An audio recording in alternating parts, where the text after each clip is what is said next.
Welcome to our podcasts, Wise Black Nana's Life Coaching Between the Dash. Hey, what do you do when it feels like life has thrown you a few too many challenges, knocked you down, in the bed, hard to talk about even with your best friend challenges, and it feels like the challenges are winning? Wouldn't it be nice to hear from your Nana? Or a stand-in Wise Black Nana? Well, they are Wise Black Nanas, Sharla Walker, PhD, and Joanne Early, MS, two mature women with over 70 plus years of combined coaching and mentoring, professional human resources, and business experience. The wonderful news is, these Wise Black Nanas are still living and learning about this amazing life, about resilience and grit, gratitude and appreciation, and the extraordinary power of love and friendships, being positive and supportive, and learning from others. Welcome to Wise Black Nanas. Let's listen in. Hello, everyone. I'm Joanne, co-host and one half of the Wise Black Nanas podcast. We always want to thank our listeners for listening in and helping us make this podcast a huge success. On our podcast, Dr. Sharla and I talk about lived experience. Sometimes it's our lived experience, sometimes it's someone else's lived experience, where we provide snapshots and memories of past, current, and maybe even things to come. We try to make some sense of what's happening and what has happened, and we try to leave you with a little more information than you had before. Just try to leave you with a few helpful solutions or hints along the way. Sometimes it's about everyday, mundane things that if they are done, can make our lives a whole lot easier and make our mental well-being just a little bit better. In other words, we try to leave you with something else to consider. And on this podcast, on this episode, we're talking about taking risks and asking you to consider, how coaching might help sometimes when those risk situations are there and present in our lives. Dr. Charlotte? Hi, thank you, Joanne. Hello, everyone. This is Dr. Sharla Walker, the other half of the Wise Black Nanas, and I can't believe that we're in episode 35. I know we are. I'm in awe with Joanne. We've hung in that long, but we have so many topics that just keep popping up. It's nothing like what our focus group on. I don't know if we've even touched those topics yet. Yeah. But as Joanne said, we are here today to kind of talk about our personal and learned experience and a few of our professional experiences with taking risks and coaching, life coaching that may be new to some of you. But please listen because we have more of that to come. And one of the things that I wanted to just share is I will be sharing a couple examples of my own lived experience of of This is taking risk. I shared with Joanne, and it makes you think I'm a little loopy, but that's who I am.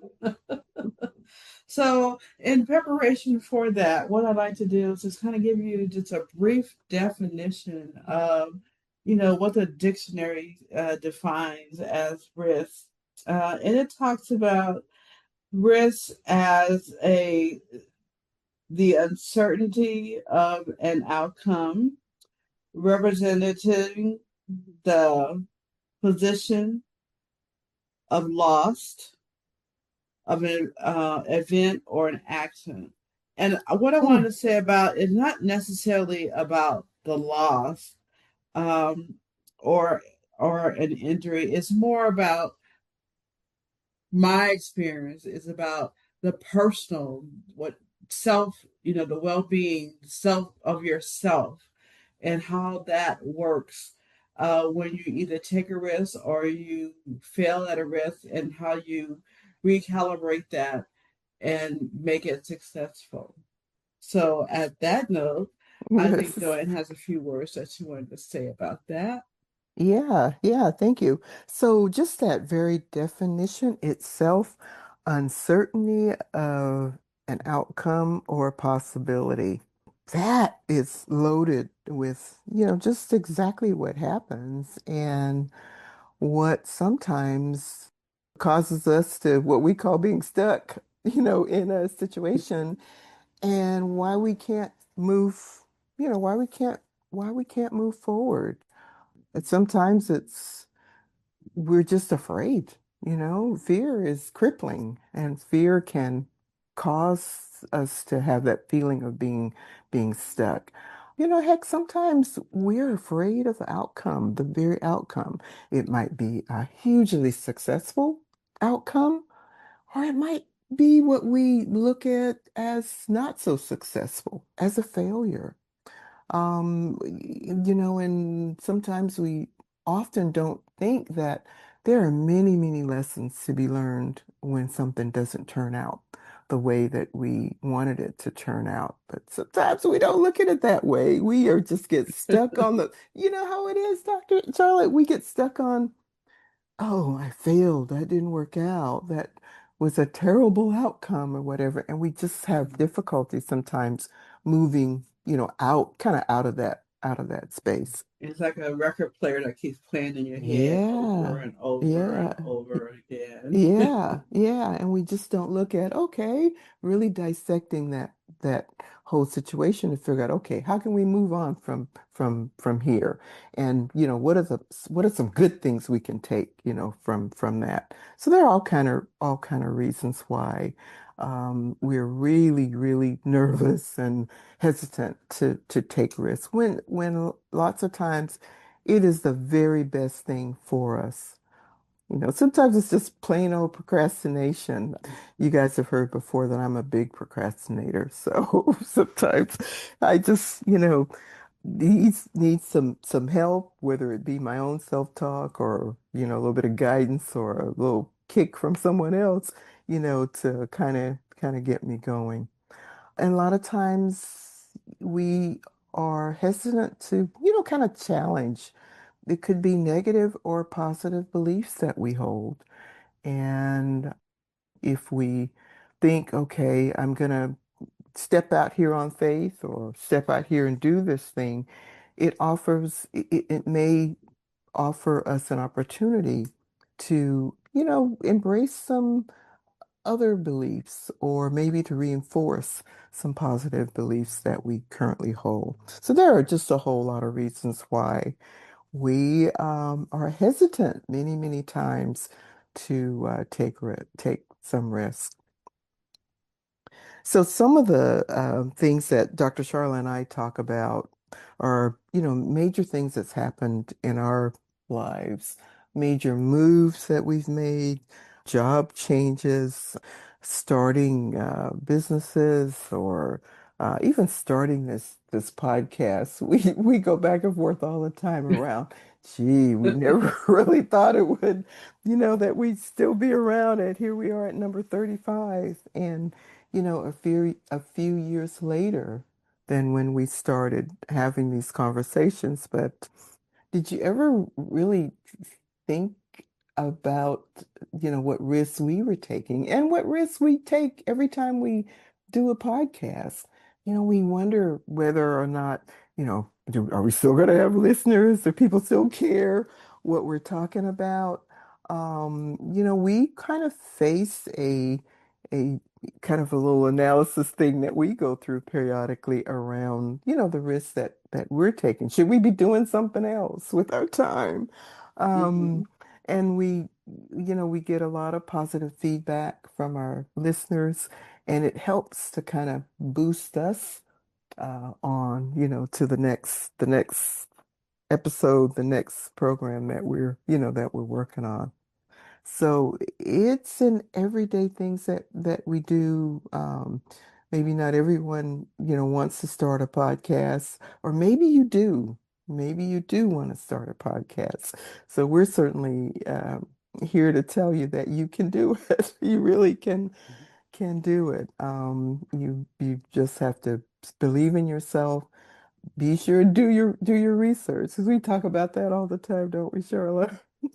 Usually, my my ideas will come at 1, 2, 3, or 4 o'clock in the morning. Yeah, yeah, yeah. And there's a 2 hour time difference between Joanne and I. And I'll just send her a text or I'll send her an email, and she's gotten used to knowing that I don't really sleep well, and I have to, since I'm more mature now, I have to write it down when I think of it because I won't remember it in the morning. And most of the time we'll take some of that idea, pull it apart, make a couple episodes off of it, or use the whole episode. This one, for instance, like, we started with a whole different topic, but we skimmed it down to what we felt was really relevant to our Yeah, audience. yeah, So, we really did. Yeah, um, yeah. so that's my creative spirit at a.m. in the morning. So, yeah. Again, I go back to that definition, uncertainty of of an outcome or a possibility. But if we think about it, we think that there's almost some type of risk situation in almost everything that we do. Now, some stand out more than others because usually it's because it involves money or something that, we have to buy or pay for or enter into some type of agreement. But there's all kind of risks associated with almost most of the decisions that we make.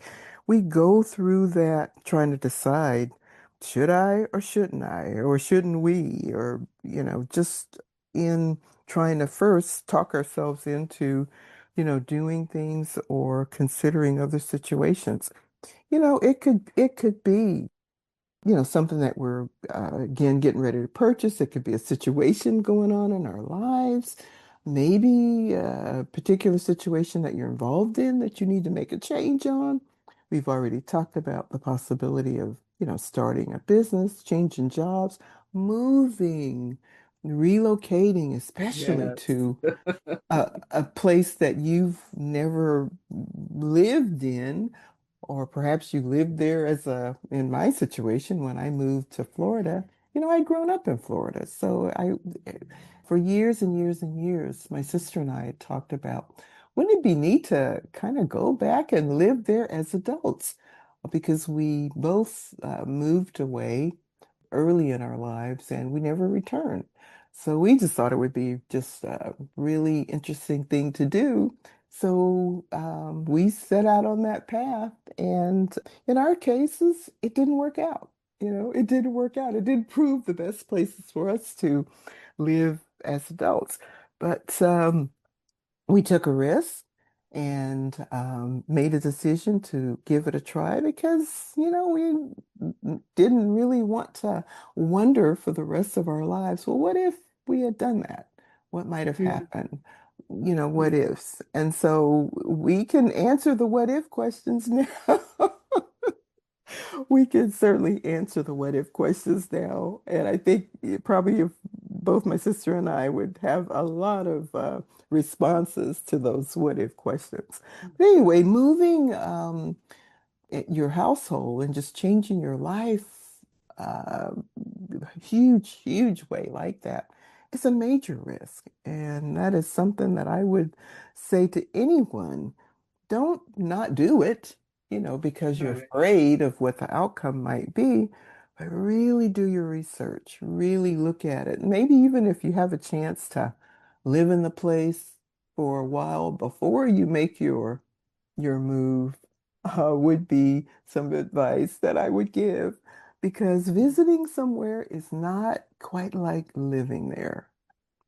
I'll say That's true. I'll That's say that true. again. Visiting somewhere is not quite like living there. And then, of course, many times it ends up being a wonderful, wonderful experience, and it can change your whole life. So don't, and this is a double negative here, don't not do it because, of the experience that I'm talking about. But by all means, check it out, live there a while if you can before you embark upon just a huge life change situation. like that. And Dr. Sharla, you moved. What would you add to that? Yeah, I moved, and because I wanted to, after my mother passed, there was really in my mind no reason for me to be in Northern California. Mm-hmm. She was sick, and that's the reason I was there. But I Mm-hmm. also wanted to enjoy my grandchildren and my great grandchildren, Yeah. and I knew that my granddaughter could not and her husband could not afford to live in the Bay Area at all. Oh, you mean with them moving to Yeah, with them California? moving, Ah, got that it. I knew that. So eventually I got it through my noggin that, it just wasn't going to happen. They come and visit, but so I said, well, it was cheaper for me to move, really. They have a nice 5 bedroom, big yard, front and Mm-hmm. backyard, and Right. you know, for probably quarters of what I paid for in the Bay Area. So it would be selfish of me to ask them to move. And so when I got here, this is funny now. All my great grandchildren are teenagers, so they don't want to be bothered with me. But I'm happy. I'm happy that I'm here, especially now since I have the health crisis. So that has been really it, it, a double positive for me because she's Yeah. right there and my grandson is right there. So Yeah. Yeah. it was a positive for me. It Yeah. was one that I made the decision and I just did it. Right. Right. So, Right. Well, we'll talk about how you did it and some tools that kind of use yeah, in yeah, just a few seconds here. yeah. So, any kind of major change, as I said, I think I said earlier, has a lot of issues involved and decisions, and many of those Yeah, decisions do involve risk, and that we're just trying to leave you with a little bit of help or few little tips. If you're in a position or embarking around, should I or shouldn't I? Should we or shouldn't we? Those questions. Changing jobs, oh yeah, always. I think anything or most things in the whole risk-taking area, especially with work situations, whether it's do I switch a job, for more opportunity, more pay, closer home, less commute, easier or having a hours, spouse or you know, significant other, r- all that, the right, job, their right, job, whatever. right, So right, yeah, right. I know my grandson lives back in the Atlanta area. He's currently going through, layoffs at his company, and so he and I have talked back and forth a little bit about, just some things that he's considering that all involve certain risk. Do I stay here at this company and take a position if one is offered to me, or do I cut my losses now, take whatever severance I can negotiate and yeah, move on to a different company? So many, many work situations. Do I take this promotion? yeah, That might mhm, require I'm going to have to work longer hours, maybe even change locations currently where I am, learn some new things that didn't know before. All of those things are just inherent with various degrees of risks, that are built right, in, both from just uh, social and professionally, just many, many things include risk. So Dr. Charlotte, developed we think an interesting and very easy, I think, way of determining or looking at risk in a little different way. So Charlotte, you want to talk a little bit about your your You risk sure you want to have to thermometer? scare everybody away? Your wrist thermometer? Oh, I have my own method, and this is surely Dr. Walker's method. It may not work for everyone. So I'll put that disclaimer out there because I consider myself a high risk taker. I make up my mind about something that I want to do, and I do it. And most people put a lot of thought. So, what example I'm going to give you? This is from, oh God, I counted 50 some years ago. My last pregnancy. That's how long ago it was.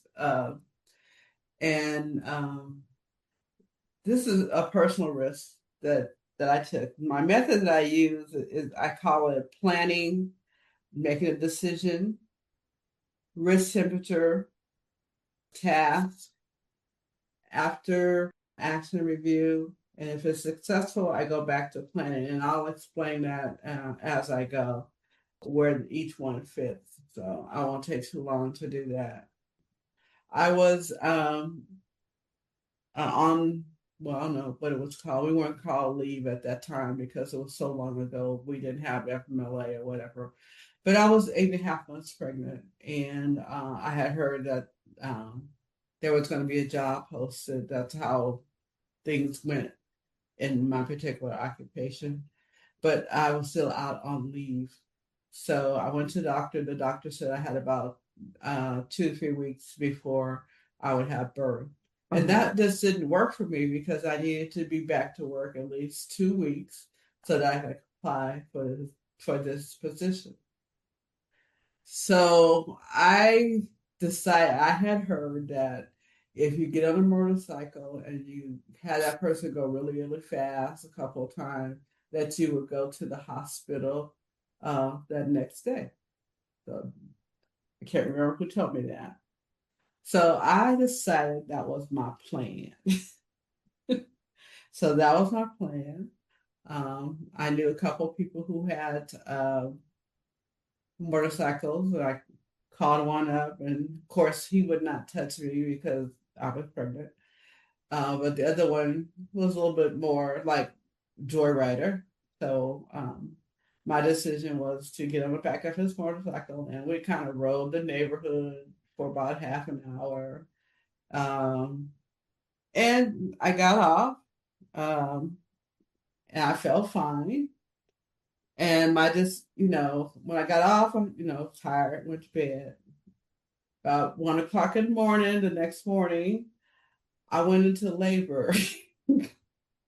So that was my decision, is that the baby didn't like the motorcycle ride.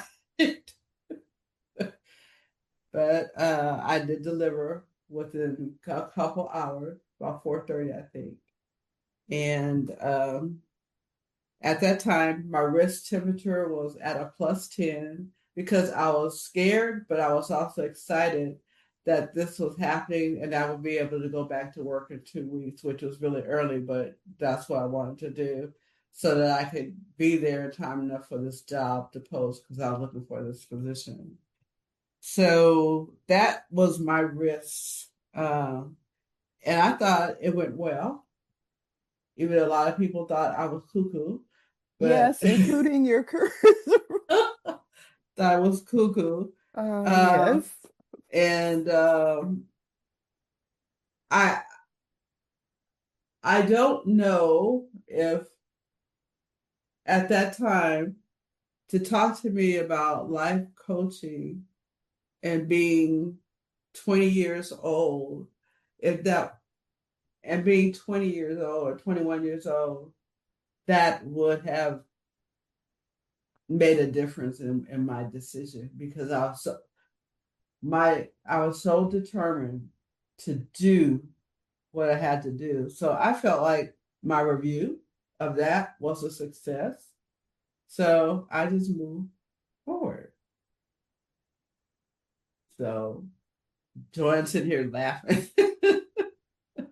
I'm only laughing because what I next want you to do is Huh? to what I next want you to do is to assure anyone that's within listening range that that's probably not the best way to try to bring about going into labor when you're that far along.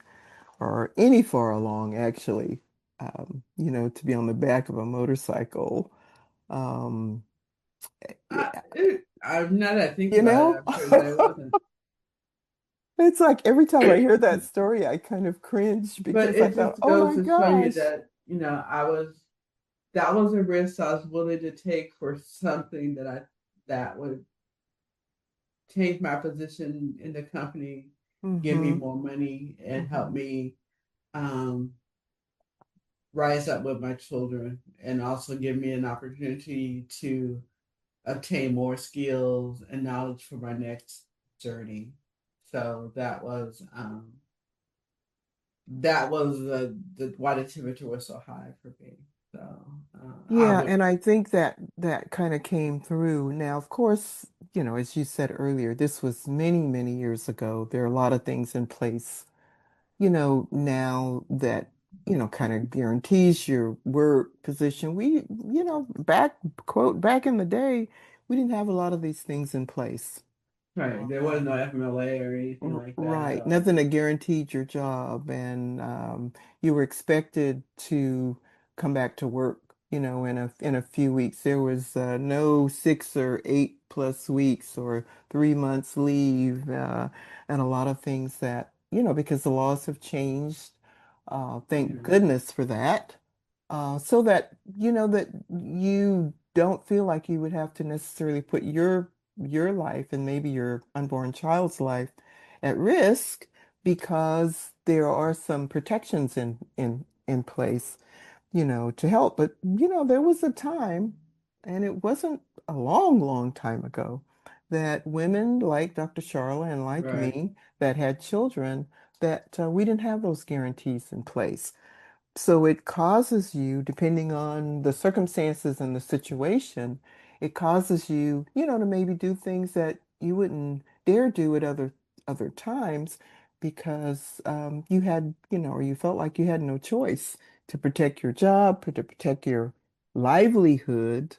You had to do some things. Yeah. Yeah, because I think where we learned work or operations is your job was your job. I mean, they knew you had children, but they were secondary. You had to be there. Right. You had to be on time, and this and that and the Yeah. other. But Yeah. Yeah. if I had to do all over again, I probably wouldn't do it. I'd probably look for resources to help me, you know, farm out and like what should I do? What is the best option? Right. Is Right. life coaching Right. something a resource I can use, and is there a way that I can still apply for this position without coming back to work? I didn't ask those questions. I just knew that I wanted this job, which I Right. did get, but Right. at what cost? Right. Going Right. back to work early, stuff Yeah. like that. And many, many more resources, thank goodness, again, are available now than certainly they were at that time. And let's face it, there weren't, there might have been someone that you might have been able to ask Yeah, their opinion HR or or somewhere. whatever. But it's not, no, we're just, thinking about it, and, we can only talk about our own experience Yeah, that we had. There just wasn't the resources. There wasn't the information. There was no internet that we could, yeah, or Google that we could or go to and ask, is this something I should do or something I should not do or yeah. whatever? There just wasn't. Yeah, Um, just a trust factor, a trust factor.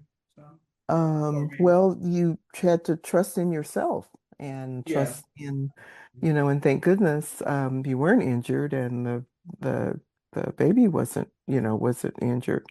But I do, when I hear that, every time I hear that story, I do no, he was kind of 10 think pounds, about 12 the ounces, so he then was and fine. He was 10 the pounds, 12 ounces, so he was hey, fine.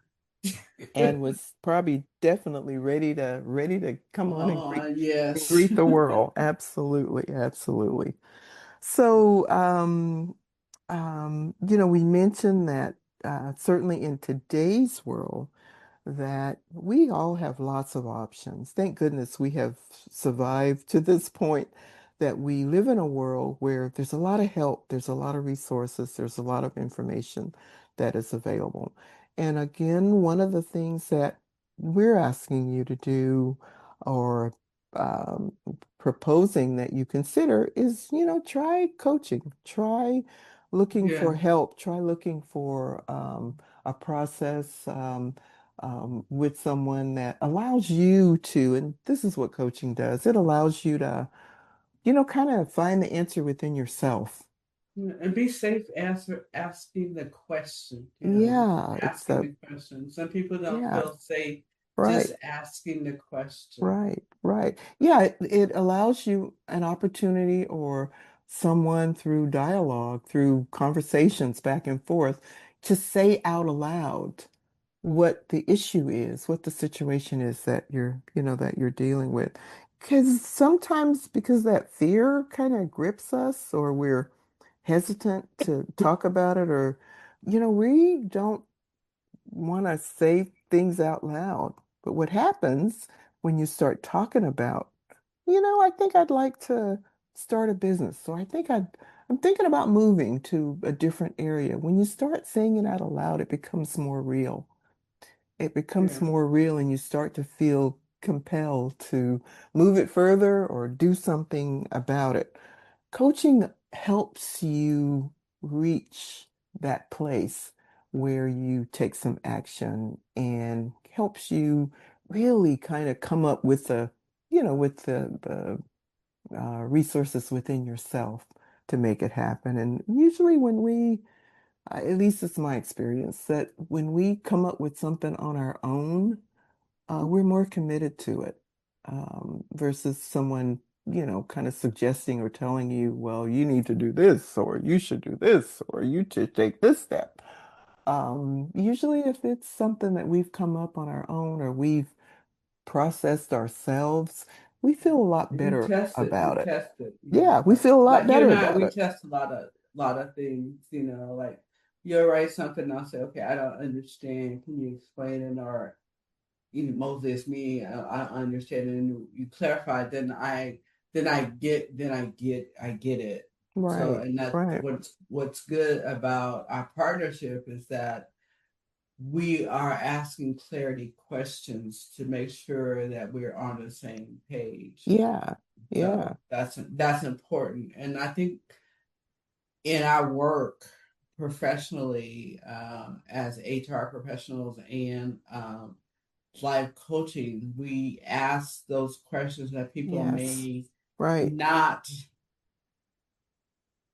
ask us, but we can kind of see that maybe they want to ask this. Let me ask and take the pressure off of them, and then they'll open up. So Yeah, that is definitely the hallmark of a great coach is asking um, the questions, having the dialogue, providing an opportunity to volley those questions onto you to have you come up with the answer yourself. Not mm-hmm. that, we're not saying that sometimes other levels of help isn't necessary, like counseling, professional counseling, or therapy. We're not saying that those are not wonderful options that are open to us. We're just asking you to consider, and try Consider some have you other considered options. this. Yeah, yeah, absolutely. Absolutely. Dr. Sharla, would you talk a little bit more about your risk thermometer? Been ever since you started um, familiarizing me with this process, I've been a little intrigued by it because it's such a simple concept.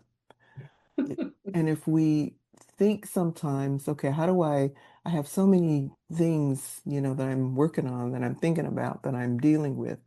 Um, can you just talk a little bit more about, can you just share a little bit more about, what Sure. that is? And I okay. I say for me, I have the steps that we talked about, and the planning piece. I think as far as the planning piece, sometimes I have time to actually plan, and sometimes due to the situation, the planning and the decisions actually go together, depending on how, I don't know if that makes sense or not, depending on the criticality of what has to happen. So you plan and you know you have to make the decision, or for me. Mm-hmm. And the temperature, it's simple. It can be a 0 to 100, whatever you want it to be. For me, it was just 0 to 10, and that's just Mm-hmm. what I make it. And most of mine, unfortunately, Mm-hmm. are over 5, and mostly between 8 and 10. That's a degree or how serious it is for me to make an action plan So the for the higher the day. number is, the The more. higher the number is the more I need to get it done. Mm-hmm. At least in my mind. In my mind, no, nobody's said it for me. Right. Nobody's. It's just okay. I got to get this done, and I won't do anything until I get it done. If that makes sense. Mm-hmm. So most of my risks, I can say, except for the move to Texas, that was well planned because they had to build a house here first, and I had to Right. sell the house in California. So that was planned, but at a more like a 3, Mm-hmm. because I couldn't move to buildings and stuff like that. But Mm-hmm. what I can give you an abbreviated version of what I consider to be uh, a 10 plus and this is a trigger alert for anybody that's listening, uh, is a domestic violence situation that I found myself in. Um, and I had to plan due to, this is hard, due to the nature of the domestic violence, which was emotional, which is very, I think both physical and emotional are Yeah. are difficult, but I think the emotional part, because it takes your self-esteem, takes away your confidence, takes away your well-being, and almost leaves you a shell as you're wondering what is wrong with you. Why does this person think that you have no good? Um, Mm-hmm. so you come to the conclusion that in order to save yourself and to get your self-esteem back, get your temperature loaded, you have to plan an exit. Mm-hmm. And that planning may take a while. And all the while you have two sets of plans going. One plan is that you're okay with what's going on. You're okay with this person browbeating you, and you're getting up to go to work, and you're smiling and you're telling everybody you're all right, but you're not.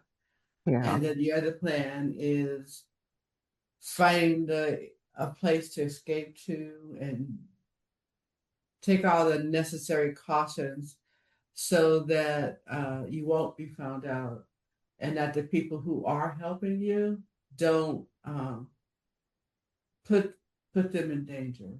Yeah. So you're constantly at, I was constantly at that 10 on both ends. So I had like two temperatures going. And there comes a point where you just like, I can't do this anymore. I can't pretend anymore. And I'm gonna leave out all the dirty details, but I finally made some phone calls and got some people to come at a certain time to help me, because I knew this individual would be gone for 2 or 3 days, and load up the truck. I load up the whole house in 45 minutes, which is which is really fast. I left stuff, but I could buy it again. I had no emotion. That's the weird part about it. I had no emotion, no crying, no Mm-hmm. feeling sorry, no whatever until I moved. We rolled out of those gates, and I rolled into the gates of my new apartment, and then I just broke up into tears. Right. It's like I was free, and that's when my temperature monitor went down to like 4 or 5. It's like I was free. I didn't have to hear that madness anymore. I didn't have to be browbeaten. Um, I did my action review, um, and it was the right thing to do. Anything I Right. left, I just left because I didn't need to, Right. because I could get it all over again. And the people that had helped me were safe, and people who had helped me that were friends were safe as well, because I didn't want anything to come back to them where they would be hounded or be stalked or anything like that. Right. Um, but it took a long time for my um, self esteem, um, my self confidence, and to come back. I mean, I was jumpy. Um, it was really difficult at work because you got performance evaluations, you got your work. I mean, I was very sensitive to criticism and every. I mean, it impacted work and personal situation. But Yeah, of eventually, I course. did come out of it. It took a while. But what I would say is that if anybody is in that situation, um, whether it's emotional or physical, get out. You have to formulate your plan. If you can, ask for help, get help, um, and just be safe. Be safe. I mean, even as a professional woman myself, you would think that I wouldn't have those kind of issues, but I did. And I think a lot of women, professional and non professional, have those issues and pretend that they don't. And if we could just form a sisterhood and where we knew and we could help. And most of the time, police aren't as sympathetic as you would want them to be. Yeah. So Yeah. I don't know if that answers your question or not. But Well, you know what, Dr. Sharla? It doesn't have to answer our question. One, I want to just say thank you and for, sharing that very personal story. And I know how hard um, because we have had, similar conversations before. But I thank you and appreciate you for sharing that with our listening audience, because, we both know that there's probably someone listening to this program that is having a similar experience. And we're hoping, and I am praying that by your sharing your story and the fact that you got through it, you made a decision to get out of it, and you planned, and you certainly were at tremendous physical risk, but you did it. yeah. You did it. And I hope it is inspiring to someone or motivational to someone to make a plan, figure out, how you can, really take that high risk Mhm. and change, your life situation. Mhm. So I thank you for Yeah. sharing Yeah. that. What I would add is that if I had known about a life coach, I think that there are some parts of it that I would have liked to have had as far as support Hmm. and just to get things off my head about it's not me, it's not me, it's them. and maybe some additional resources besides some of the resources that I took. But that's what I knew at the time. Right, right. So thank you. Okay, thank you. Thank you. So, in closing, again, we sometimes our episodes, take another direction. Um, Sometimes we start off, talking about, one thing, and we end up certainly talking about something else. We know that Wise Black Nanas, it's not for everybody. The most important thing we know, though, is that it is for a lot of somebodies. And we hope you have heard one thing, that either is new to you or may reinforce a belief that you already hold or inspire you to take some action.